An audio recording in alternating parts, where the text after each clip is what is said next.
Welcome back to my channel. My name is Shelly, and if this is your first time here, make sure you like and subscribe for more content on whatever I want to make. Today's video, we're going to make tortellini soup. It is one of my all-time favorite fall, winter soups. I am a soup girl. I love it. And we're going to make it gluten-free. Gluten-free pasta is extraordinarily hard to find. I've been gluten-free for 7-8 years. I can't quite remember. And I live in Appalachia. So finding gluten-free tortellini is rather difficult unless I drive an hour plus to Columbus or I order it online, which is what I did. I broke down and I ordered a whole bunch of frozen pastas from Depuma's gluten-free pasta. I am probably butchering that name, but I will link it below because so far I've been very pleased with their pastas. No, I'm not sponsored. I just really like to share anything I find that's cool and helpful to the gluten-free community. So we're gonna make tortellini soup.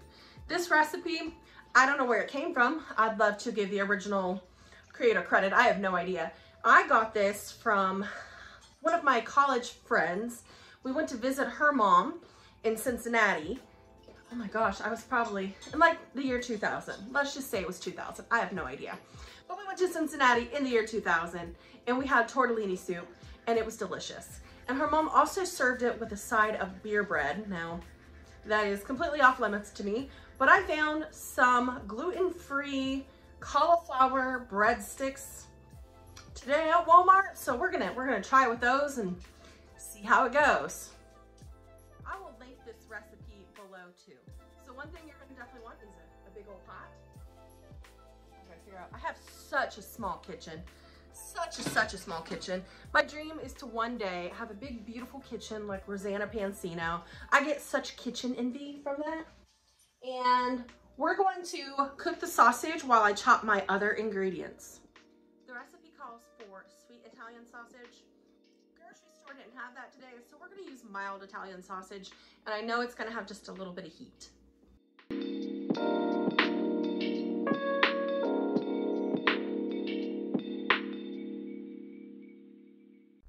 That onion is really making my eyes water. Wow. The key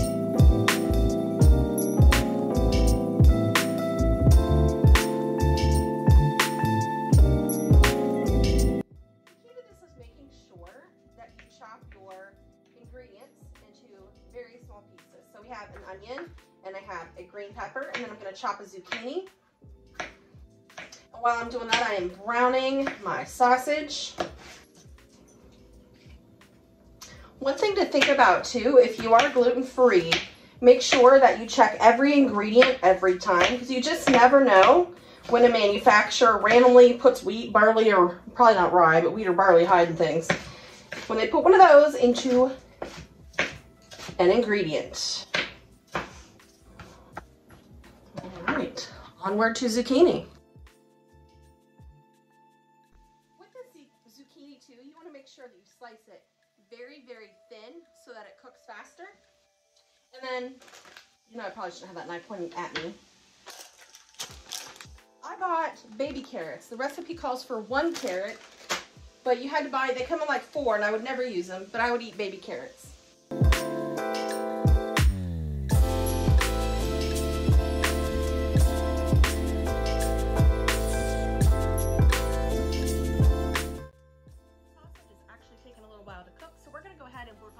Combining our other ingredients into the pot. I'm going to combine all my veggies and put these in just so I can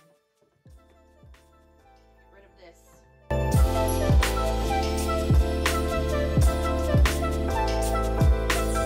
Next up is 5 cups of beef broth. Beef broth is one of those things you definitely want to check and make sure that it is gluten-free. They like to put wheat in there. So this has 4 cups already in here. So I'm just gonna dump it on in. This is really satisfying. I'm gonna open the other one.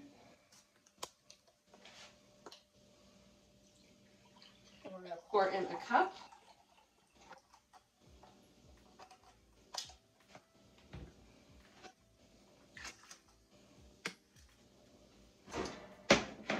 Looks good. Sometimes I just put the rest of this in here. I'm really tempted. We'll see how much room that I have. All right, next up, canned tomatoes. It calls for 16 ounces of chopped tomatoes. I don't know what chopped tomatoes are. So we have diced tomatoes. And then, what I forgot, I missed an ingredient. It calls for tomato sauce. I didn't buy any tomato sauce, and I'm out. It's usually something I keep pretty well stocked. So I read online that you can use additional tomatoes to substitute for tomato sauce. So we're just going to use 2 cans and hope it works out. Those in there. I realized I'm modifying this recipe from its actual form. So the next ingredient calls for a ½ cup of dry red wine. I don't like dry red wine. I don't drink it. I'm not going to buy a whole thing of dry red wine just to use ½ cup. So we have sweet red wine. We're going to use that instead. And maybe it'll make up for the fact that I used mild Italian sausage instead of sweet. Woohoo! The sausage is finally done. So I'm going to turn down the heat. And then I am just going to directly transfer it into my pot here. I didn't feel that I needed to drain this one because it wasn't greasy, but you may need to drain it. And then we have to saute sausages. It's already sauteed sausages. Onions. I already put the onions in the pot on accident. I wasn't paying attention. So we're modifying this recipe again. So we're going to put in, I scooped out some onions, and then we're going to put in some garlic. It calls for 2 cloves. And since I don't hardly ever buy fresh garlic, I use the canned stuff. It said a clove is equal to a ½ teaspoon. So I'll put in 2 ½ teaspoons. Which if you do fractions is a whole teaspoon. And we will saute this until it becomes fragrant and translucent. And now I need another thing. Make sure you switch spatulas so you don't get food poisoning, because that is no fun at all. Alright, that smells absolutely fine. Love some onions and garlic. Yeah, I should have sauteed the onions there and not put them in the pot already, but it is what it is. Alright, put that in there. My last step, well, one of my last steps, is the seasoning. It calls for an absolute ton of seasoning, 2 tablespoons each. All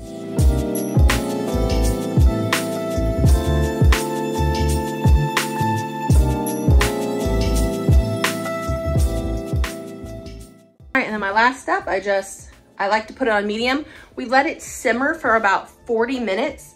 And in those 40 minutes, I will clean up the kitchen, load the dishwasher, all the fun things, and then we'll be back in 40 minutes to add the tortellini.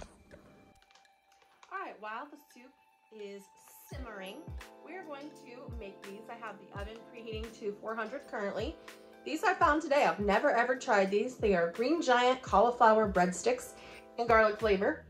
They're certified gluten-free. So we're just gonna spread these out on a single layer baking sheet, and it says to bake them for 8.5 to 10.5 minutes. So we'll see how these turn out. Okay guys, hey, it's editing Shelly. I realized that I never recorded a clip of when I added the tortellini in. So after you let the soup simmer for 40 minutes, you should add in your tortellini. If you're using regular gluten-free tortellini, usually about 8 to 10 minutes. If you're using gluten-free tortellini, maybe lower the temperature a little bit and cook it a little longer. So totally forgot to record a clip of me putting in the tortellini. Finished product. These are the cauliflower breadsticks. We have our tortellini soup, our gluten-free tortellini soup. All right, let's go ahead and try this. I'm very curious about these cauliflower breadsticks.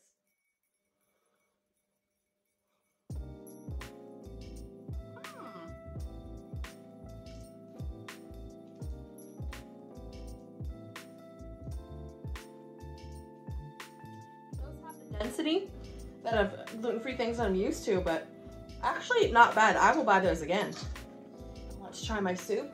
Hey, do not lick things out of the dishwasher. It's really hot.